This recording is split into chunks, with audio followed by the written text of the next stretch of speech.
Hey everybody, welcome to the video. Let's go over the 7-game MLB DFS slate for today on Draftkings. But before we continue, as always, if you guys could just leave a like, and I know it's something silly, it's just leaving a like on a video, but it really does help me out, and I really do appreciate it. And if you're new to the channel, you might as well hit that subscribe button. It's going to be here all season long trying to help you guys become better MLB DFS players. They cover other sports as well, so if you're going to keep coming back to the channel each and every single day, or each and every single week, you might as well hit that subscribe button, turn the notification bell so you don't miss out whenever I post new content. You also follow me on social media. I'm at ChrisPennell16 on Twitter, at CPen16 on IG. And if you want more content over on Patreon, that's always much appreciated. I do appreciate each and every single one of you guys on there, and I really do mean that. And if you're interested, links in the description below. You can access all the extra content I put out in my Discord chat. And it's the first of the month, so it actually is the best time to check it out on Patreon, because if you don't know anything about Patreon, it does cycle at the beginning of the month. So if you're interested, check it out. If you're not, that's fine. Let's just dive into today's slate. And before we get into the nitty-gritty of this slate, I do want to mention a couple of things. One, if my voice sounds off or different from usual, I can't really breathe through my nose too much, so it might sound a little nasally. I do apologize about that, but there's just nothing I can do. And then second, if you're interested in NASCAR, I'll be doing my weekly or sometimes bi-weekly NASCAR live stream at 1 p.m. Eastern today. We're going to be talking about the upcoming NASCAR DFS slate at New Hampshire that locks at 3 p.m. It's more of a Q&A session where I talk about strategy, answer your guys' questions, and talk some potential ownership plays. And so if you guys want to come in, check it out. If you've never played NASCAR before, come in. It's a good time. Usually a good amount of people in there, and it's always a fun time. So check it out if you want. But I think that's pretty much it for everything I need to get out there. So I think we can just dive into today's slate. So pitching, once again, not that great. I think like pretty much all the pitchers kind of suck on this slate for the most part. So I'm kind of just picking out the guys that suck less from the group that I just don't like. But we'll start with Jon Lester. He comes in at 9K, and he only had one strikeout in his first start. He is not a high strikeout pitcher, but he gets a favorable matchup here at home versus Pittsburgh, who just really lacks power, especially versus lefties. Last season, they were a pretty awful team versus lefties. Now, they don't strike out a ton, only 22.7% of the time versus lefties last season, but overall, very weak numbers. 1.41 team ISO, 287 WOBA, 75 WRC+. Much worse splits versus lefties than versus righties. And Jon Lester, I mean, I don't expect much out of him. I don't think he's going to strike out a ton of bats here. He only has a 22% strikeout rate, but I think he's just going to be able to slide by enough where he probably gets you close to 15 points, and then you're not going to be too upset about it. He doesn't have a ton of upside, in my opinion, but I think he's a somewhat safe choice. The problem is there's a ton of good Coors Field bats once again, which I know the Padres killed us, but I'll be going back to the well there, but I'll talk about that when we get to the bats. But Lester's fine. I think he's a safe option. Yonny Chirinos, 8,600. He only threw 68 pitches in his first start, I believe. I would expect that to probably ramp up close to 80, and I don't know if that's going to be enough to pay off 8,600, but again, if you're just looking at the pitching slate as a whole, there's not many good options. I mean, Aaron Savali's near 10K, which, look, I'm an Indians fan, but I still think that's a bit overpriced for sure for Aaron Savali. But yeah, Chirinos is fine. He gets the soft matchup versus Baltimore. It's a park downgrade for the Rays, though, for their pitching staff going in Camden Yards, which is obviously a hitter's park. And also, one thing to look at is that the weather for pitching in this game is not very good. The wind's blowing out around 10 to 15 miles per hour just straight out the center. It's also going to be 90 degrees, and we're also in a hitter's park. So that's a downgrade for Chirinos. I really do like the Rays stack on this slate. But it's still a weak matchup. It's a weak... Yeah, I guess technically it is a weak matchup, but it's a soft matchup for Yonny Chirinos. They just don't have a ton of power on offense. I know they actually kind of got the glass now a little bit, but I mean, Chirinos just is, I think he's going to be fine. If he can go 5 innings, I think there's a good chance he gets the win. I'm just not sure if he can go 5 innings. We're going to depending on that pitch count. But again, all these options aren't that great on this slate.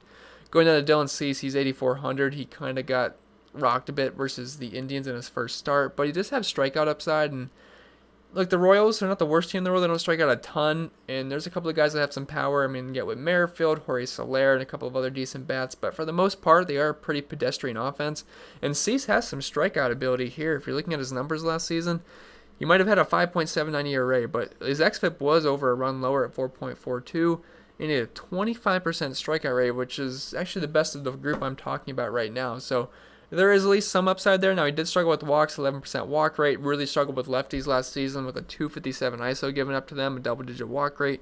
Was much tougher on righties with a 28% K rate. So I think there's some decent upside here. I wish he was a little bit cheaper, but if you're looking at the matchup versus the Royals, they don't strike out a ton versus righties, but overall, not a lot of power. 157 ISO, 304 WOBA, 86 WRC plus. I mean, I think Cease is going to be fine here. Now, there's not a lot of totals out yet. I forget if they don't have a total out yet. It's still at the only one that has a total is 4.2 for Yanni Chirinos, because there's a lot of totals that aren't out yet in Vegas. So I apologize. I usually like to have those loaded, but they're not out yet, so nothing I can do about it. But Cease is fine. I think there's a decent amount of upside there. Then Jacob Junis, he comes in at 7,100. He'll be making his first start of the season. Not really sure where his pitch count's going to be. I believe he went 4 innings in a simulated game. I feel like we can probably get at least 5 innings from Junis here, depending on how he's pitching. But I don't mind Junis here as an SP2 option. I like the price tag. I want Coors Field's bats, and he kind of just grades out well for me. I think he could end up being somewhat popular. I think, because again, it's only the night before when the slate starts, so I'm not totally sure how the slate's going to shake out yet. But as of right now, I could see people flocking to Jacob Junis as an SB2 because the matchup versus the White Sox, while they do have power, they still strike out a lot versus righties. So there's at least some decent upside here. Now, Jacob Junis his numbers aren't going to wow you whatsoever in the slightest. 42% hard contact rate, which is obviously not good. 8% walk rate, 21% strikeout rate, 4.63 xFIP. I don't think he's that great, and there actually is some merit to a White Sox stack here. I mean, you got guys like Moncada and some other guys that I think are decent plays, but there is not a lot of options at pitching, and Chicago White Sox, they struck out 26.3% of the time versus righties last season, 81 WRC plus, 141 ISO, and a 293 WOBA.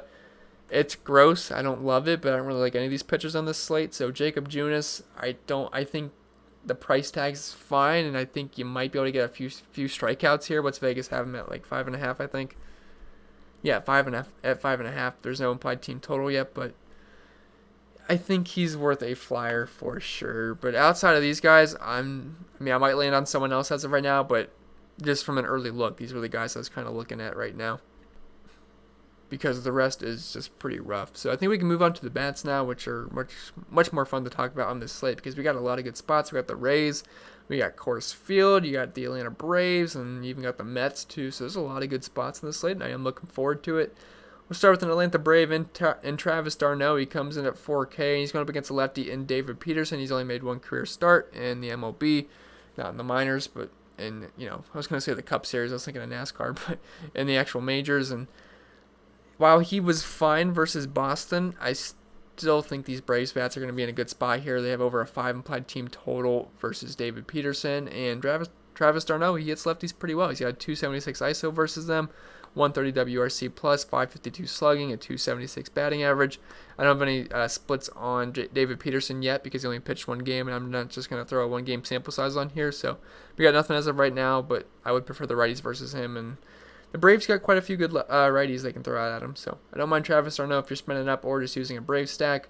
Austin Hedges, he comes in at 3,800, and he hits righties pretty well. If you're looking at his splits, they kind of suck versus lefties, but versus righties, they get a little bit better. Then it's not great, but they're still in Coors Field, and that's really all that matters. I mean, I know the Padres absolutely sucked last night, but I'm willing to go back to the well here because you got to have a short memory in DFS, and just because a team sucked one night doesn't mean they're going to suck again the next night. I mean, it can be very back and forth, and if that's going to suppress their ownership, I am all about that, so I'm back on board for the Padres train. And he's only 3,800 and going up against Sensatella. Now, I prefer lefties versus Sensatella because he's got a really high ground ball rate to righties, but we're in Coors Field, and he's got a very low strikeout rate, 12% versus lefties, 13% versus righties. The only concern with the righties here is that Sensatella does have a very, very, very high ground ball rate versus righties, though. 60%, that's pretty darn good. Only 48% to lefties, so I do prefer the lefties here, but the entire lineup is in play. They have an implied team total of nearly 7. 6.8 right now, but it would not surprise me if that reached 7 by game time, so definitely like everybody in Coors Field. You're going to see a common theme of guys in Coors on this slate.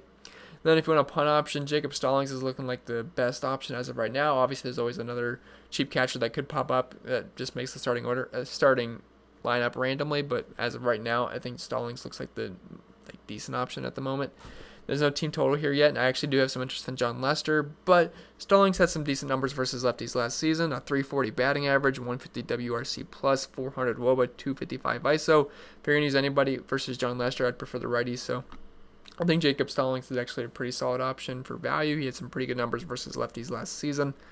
Dropping down to first base, we have Will Myers, 4,800. Now, there is a slight concern here with the righties because of Sensatella's really high ground ball rate to them. But again, we're in Coors Field, and I am just all aboard the Padres stack once again. Yes, they burned us last night. They did absolutely nothing. They only scored 1 run, I believe, and that was, I don't remember who scored the run. I think it was just a Trent Grisham homer, if I remember correctly, late in the game. But I'm back aboard. I'm not going to look too much into last night.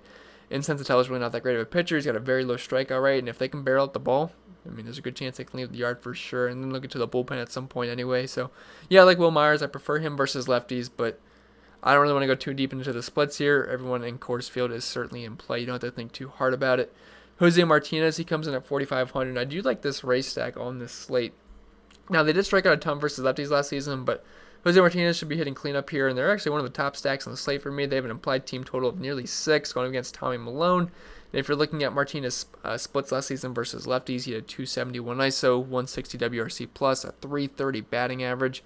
I know the Rays didn't go off last night versus a lefty, but hey, low key, Wade LeBlanc kind of didn't do too bad at all last night for near min price. So that actually worked out pretty well. I forget what exactly he scored, but I never really looked at the end, but I don't think he gave up. Did he give up maybe 1 run? But outside of that, he actually didn't do too bad. So he didn't kill you for sure. But the problem is if you went down to Wade LeBlanc, you probably stacked up all those Padres, and they did absolutely nothing. So it was kind of all for nothing, right? But either way, we're still talking about J-Mark. Kind of got sidetracked there. But Tommy Milone, if you're looking at splits, 221 ISO, giving up 2 righties, only an 18% strikeout rate, and gave up a lot of fly balls at 31%. And we're also in really favorable hitting conditions. The wind's blowing out to center around 10 to 15 miles per hour. It's going to be hot. I think the ball's going to be flying in Camden Yards.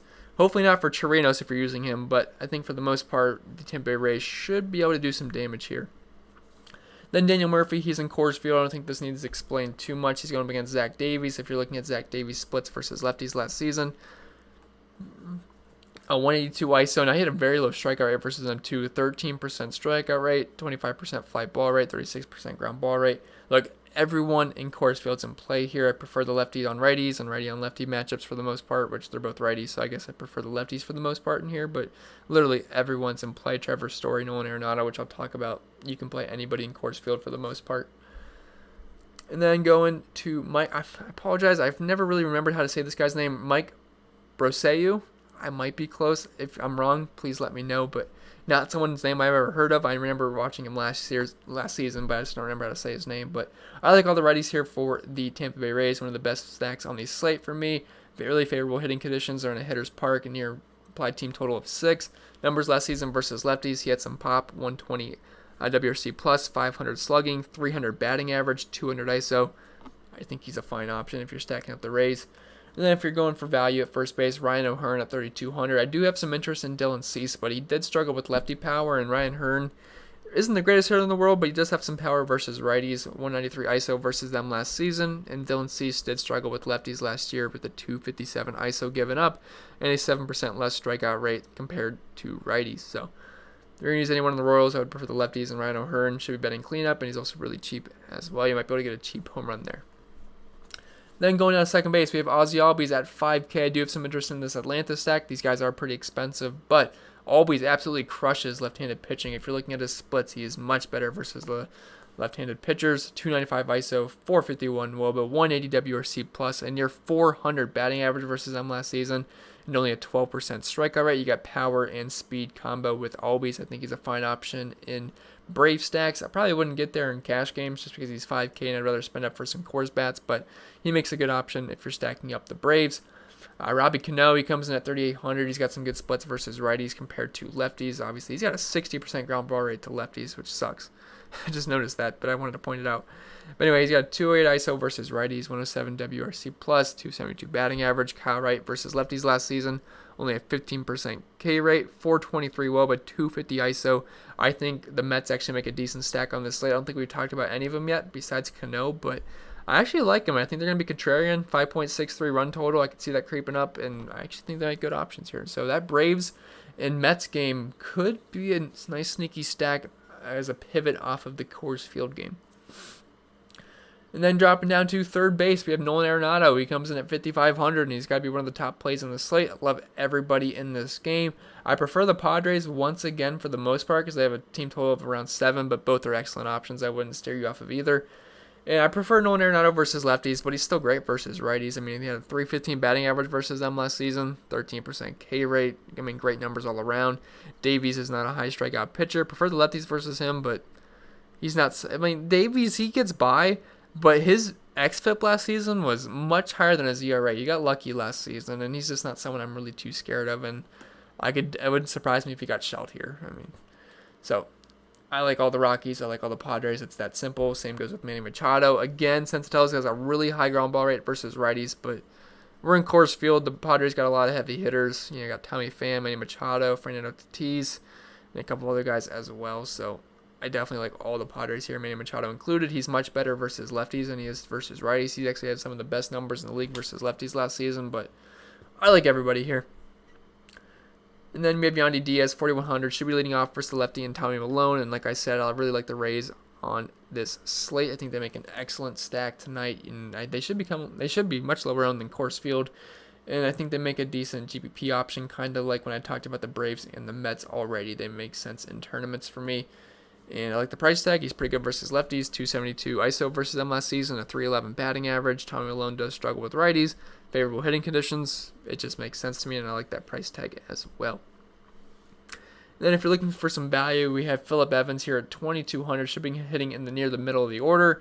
And it's just a cheap righty versus John Lester. We don't have any splits from last season. But looking at Lester's splits, you want the righties versus him. He's got a 183 ISO given up and a 340 WOBA, and just overall worse numbers versus righties. Slightly higher strikeout rate, but 22% is not something that I'm going to run away from. So if you need value, I don't hate Phillip Evans there at near minimum price.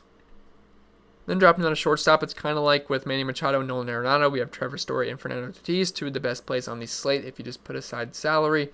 Now, the problem is they are super expensive, but I like either of these guys. Trevor Story, I believe he's homered 2 nights in a row, if I remember correctly. I might be wrong, but he had excellent splits versus righties last season. Actually, better numbers versus righties than he had versus lefties in some categories. A couple of categories are lower than the other, but he actually had more power with a 264 ISO and just elite numbers all around. And Zach Davies is not someone I'm too scared of, so definitely has some interest in Trevor Story. Just comes with an expensive price tag. Fernando Tatis, he did pretty much absolutely nothing last night, but for the most part, he has started the season very, very hot, and I think he can definitely get back on track here versus Sensatella. Again, the high ground ball rate versus righties does slightly concern me, but I still like all the Padres here. Vegas does as well. Near implied team total of 7, and Tatis is great versus lefties and righties, so you get that power speed combo with Trevor Story and Fernando Tatis here, and both are elite options.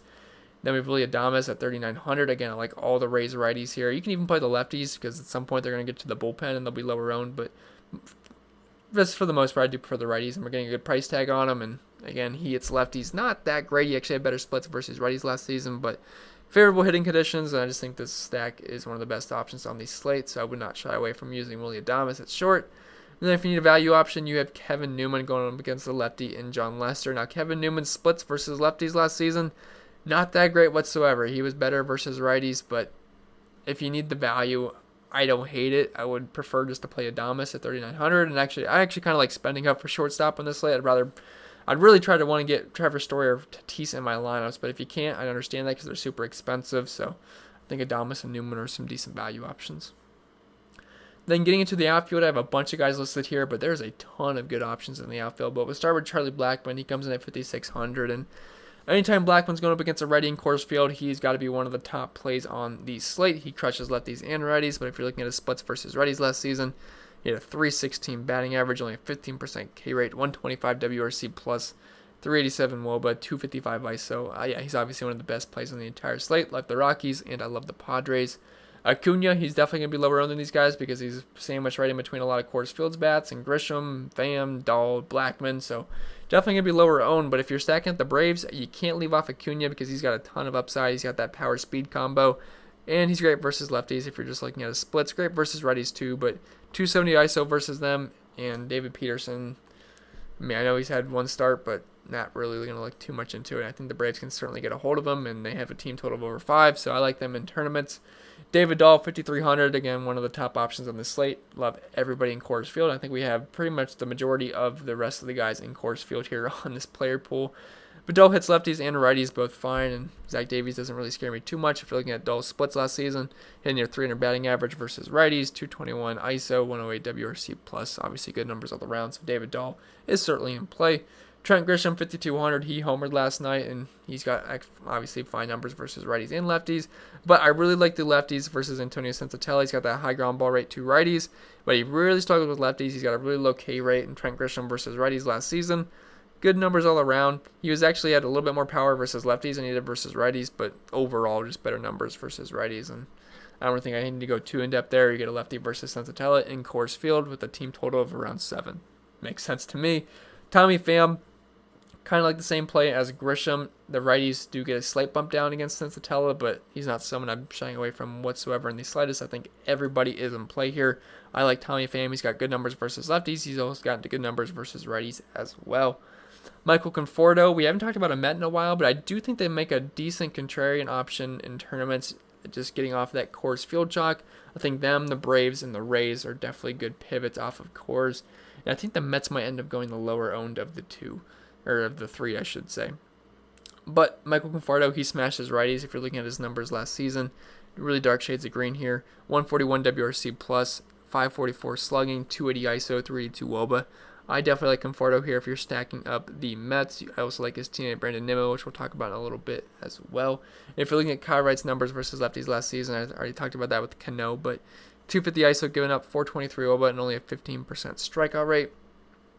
Sam Hilliard, 4,500. I don't really need to go too in-depth with these guys. They're pretty much just, it's Coors Field, and everybody in Coors Field is certainly in play.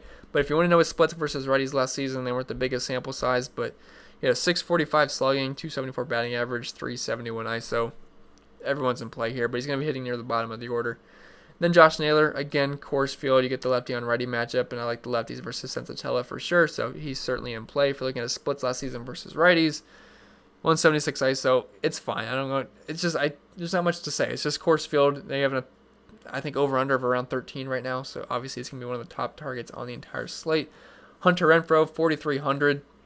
Just part of that race stack that I like. I mean, I think they're one of the best stacks on the slate, near team total of 6, and they're much cheaper than Coors, so I think they're gonna grade out pretty well in my values and in terms of my top stacks. I think obviously the Padres and Rockies will be the top 2, but I can see the Rays being the best value stack on the slate.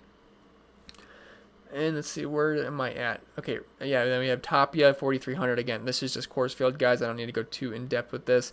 He is not a big power hitter whatsoever, but if you're looking at his splits versus righties last season, 274 batting average, 148 ISO. He's got some speed. He's fine.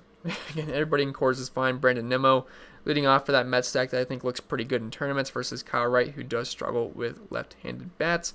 And Nimmo was actually really good versus lefties last season. 325 ISO, 208 WRC+, 375 batting average. He actually had worse splits versus righties, but I think everybody on the Mets is in play. Then you have Robert from the White Sox, which I do like Junis, but he's been hitting pretty well to start the season. Andy homered last night. He's really cheap at 3,600. I have him on here just because he's somewhat cheap, and really for the most part there wasn't anyone that was too cheap in the outfield that I had a lot of interest in, so I'm hoping I don't have to go too down low, but I'll have to figure out somebody. But as of right now, this is kind of the player pool that I'm looking at. So hope this video was helpful, guys. This was a shorter video than usual, but there wasn't much to talk about. It's just guys in Coors Field, and it's just so obvious. I don't want to keep repeating myself. So Coors Field's obviously one of the top options on the entire slate. And then I think the Rays, Braves, and Mets grade out decently well as well, especially the Rays. I really think they're a really solid stack. So it's going to be it for the video, guys. It was shorter than usual, but I do appreciate you guys watching. If it was helpful, remember to leave a like. If you're new to the channel, hit that subscribe button. Follow me on Twitter, Instagram, support my content on Patreon.